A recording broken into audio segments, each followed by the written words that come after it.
Bonjour Élie Corchia. Bonjour. Vous êtes le président du Consistoire central de France. C'est la principale institution juive de France. On va parler évidemment de cette multiplication des actes antisémites, de ce climat de peur au sein de la communauté juive. Mais d'abord, hier soir, vous étiez avec les familles de certains otages français retenus par le Hamas à Gaza. On imagine l'émotion hier soir, c'était à la grande synagogue de Paris. Exactement. Beaucoup d'émotions hier. Nous étions avec ces familles qui étaient venues accompagnées de représentants du barreau israélien. Donc il y avait le président du barreau israélien et deux autres représentants du barreau. Et ces familles étaient touchées qu'on puisse leur apporter notre soutien, bien évidemment. Près de 240 otages qui sont retenus et qui ont été kidnappés et qui sont actuellement dans la bande de Gaza retenus par le Hamas.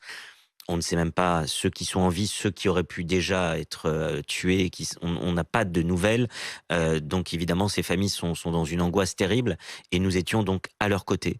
Il faut savoir quand même que pendant ces massacres qui ont eu lieu lorsque le déclenchement de la guerre a été fait par le Hamas, il faut quand même savoir que c'est 35 Français qui ont été tués et 9 Français qui sont donc de nationalité française et qui sont retenus aujourd'hui par le Hamas. Voilà la réalité. Et donc c'était important de leur apporter notre soutien dans cette grande soirée unitaire qui a réuni plus de 1000 personnes. Il y a de l'émotion et du soutien pour ces familles d'otages français, mais il y a aussi aujourd'hui de la peur au sein de toute la communauté juive. Je vais rappeler ces chiffres, 857 actes antisémites recensés en France depuis le 7 octobre, plus de 400 interpellations. C'est ce qu'a dit le ministre de l'Intérieur, Gérald Darmanin.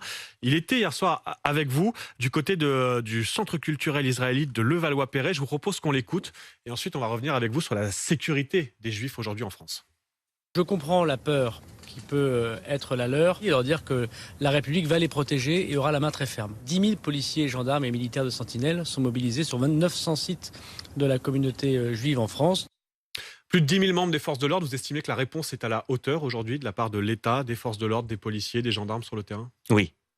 Très clairement, il y a vraiment des moyens qui ont été mis par le ministère de l'Intérieur. Alors après, on a bien conscience de la difficulté que ça représente, mais les 10 600, pour être très précis, policiers et gendarmes qui ont été déployés par le ministère de l'Intérieur, font une action importante aujourd'hui et je veux vraiment saluer le travail du ministère de l'Intérieur, aussi celui du ministère de la Justice, parce que vous savez, les arrestations, c'est une chose. Vous avez rappelé plus de 400 interpellations et je redis que toutes celles et tous ceux qui connaissent un acte antisémite doivent déposer plainte pour qu'il puisse y avoir ensuite poursuite et évidemment condamnation lorsqu'il s'agit de personnes qui doivent être condamnées. J'aimerais revenir sur la sécurité parce que là on parle de plus de 10 000 membres des forces de l'ordre qui sont en fait devant les lieux de culte, devant les écoles. Mais la réalité, c'est qu'on ne peut pas mettre un policier aux côtés de chaque juif au quotidien. Et qu'aujourd'hui, il y a des membres de la communauté juive qui doivent aller au travail, prendre le métro, emmener leurs enfants à l'école, se balader vivre tout simplement, et qui sont aujourd'hui inquiets et que on peut mettre un nombre de milliers de forces de l'ordre sur des lieux précis. On ne peut pas garantir la sécurité de chaque juif aujourd'hui en France. Il est clair que les forces de l'ordre ne peuvent pas être partout. Mais c'est en revanche, vous l'entendiez cette inquiétude. Mais c'est évident, Ouais. elles ne peuvent pas être partout et la vigilance, elle est extrême au quotidien. Mais c'est important quand même que dans notre pays, on n'ait pas un déni comme ça a pu être le cas il y a une vingtaine d'années, rappelez-vous, où l'antisémitisme, voire même l'antisionisme était mis un petit peu sous le tapis. Les forces de l'ordre et l'État est là.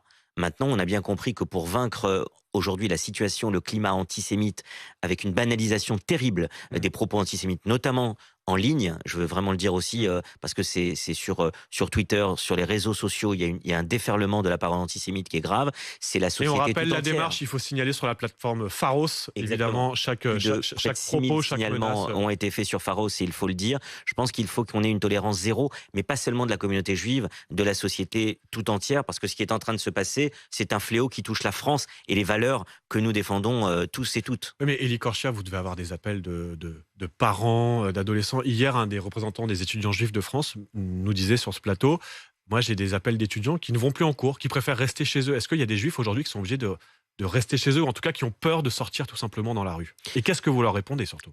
On est sur une ligne de crête délicate, entre d'un côté la vigilance extrême, parce que l'inquiétude elle est là. Nous savons très bien que nous sommes dans un climat extrêmement tendu et dangereux aujourd'hui, parce que ça peut déboucher, tous ces signaux que nous avons peuvent déboucher évidemment sur des agressions physiques graves, voire pire.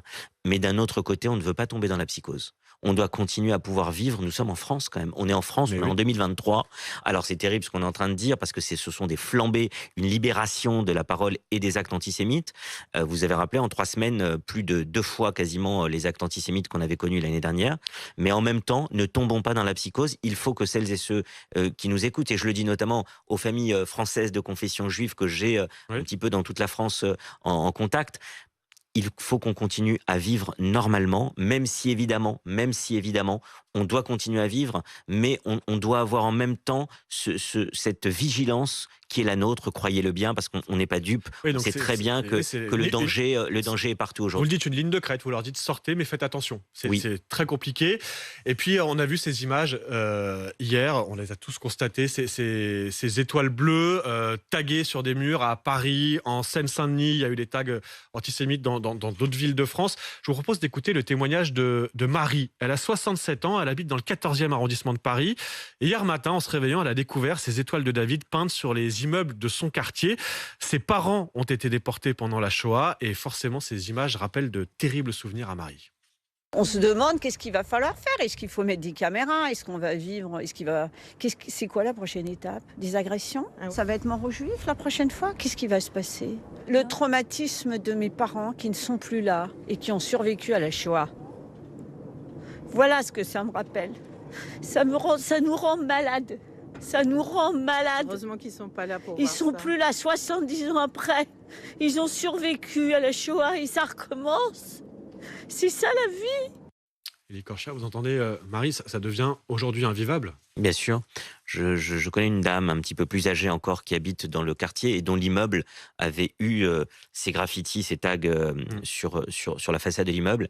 Et pour ces personnes-là qui ont connu, dont les parents, pour la personne qu'on vient d'entendre, mais même des fois des personnes qui ont connu eux-mêmes la période de la Shoah, revivre en France ce climat. Ce climat, faut pas comparer exactement parce qu'on n'est pas dans la même période, mais quand même, ce qu'on vit là, ça nous rappelle quand même le climat qu'on nous a décrit de celles et ceux qui ont vécu les années 30 et les années 40, c'est exactement ce que l'on vit. Et quand vous voyez, nous sommes ici en France, mais quand vous voyez aussi ce qui se passe outre-Rhin, avec 1800 actes antisémites et avec le climat qui règne aussi en ce moment, alors que l'Allemagne avait fait un travail mémoriel et un travail sur l'antisémitisme extraordinaire ces dernières années, ça veut dire qu'aujourd'hui, nos pays occidentaux, et notamment en Europe, nous sommes la cible de ces Parce antisémites. qu'il n'y a pas qu'en Allemagne, et de la parole malheureusement, et antisémite. aussi au Royaume-Uni, etc. C'est toute l'Europe qui est touchée par Exactement. une vague d'actes antisémites.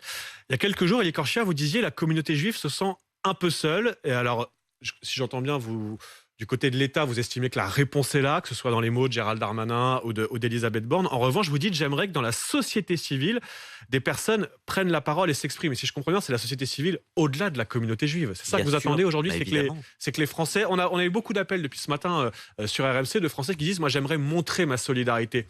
Comment on peut faire en tant que Français, pas forcément de confession juive, pour exprimer sa solidarité et tenter de rassurer, ou en tout cas de montrer sa solidarité tout simplement avec la communauté juive? Je crois que ce fléau, on arrivera à lutter contre ce fléau si vraiment toutes celles et tous ceux qui sont dans notre pays attachés aux valeurs qui sont les nôtres, de fraternité, d'égalité, de liberté, contre l'obscurantisme, contre le terrorisme, contre l'islamisme radical aussi qui surfe sur cet antisémitisme, lorsque tout le monde dira non, on n'accepte pas, nous, quel que soit, qu'on soit croyant, non-croyant, quelles que soient les confessions, on ne doit pas accepter qu'il y ait de l'antisémitisme et que des citoyens juifs soient pris à partie, comme c'est le cas. On l'a fait pour le racisme, on l'a fait pour la haine, par exemple, contre l'homophobie. Rappelez-vous tous les mouvements qu'il y a eu. Je crois qu'il est fondamental aujourd'hui qu'on ait une parole forte dans la société civile et on ne l'a pas suffisamment. Vous attendez... ces appels, vous lancez cet appel à qui? Quelles sont les voix qui manquent aujourd'hui parmi, je sais pas, les stars, les figures de la société civile? Mais regardez tous les milieux, dans le milieu sportif, dans le milieu artistique, dans le milieu du show business, dans tous les milieux de la société où aujourd'hui on peut avoir des relais d'opinion qui sont forts. On n'entend pas ces voix-là. Et je pense qu'on a besoin, tout le monde a besoin aujourd'hui d'entendre ces voix. Il y a eu un sondage dont vous avez parlé hier, un sondage... 83% des Français se disent inquiets par ce climat et cette flambée des actes antisémites. Mais nous avons besoin d'entendre tous ces témoignages, toutes ces actions. Et je pense qu'on a besoin d'actions parce qu'encore une fois, ça ne concerne pas que la communauté juive.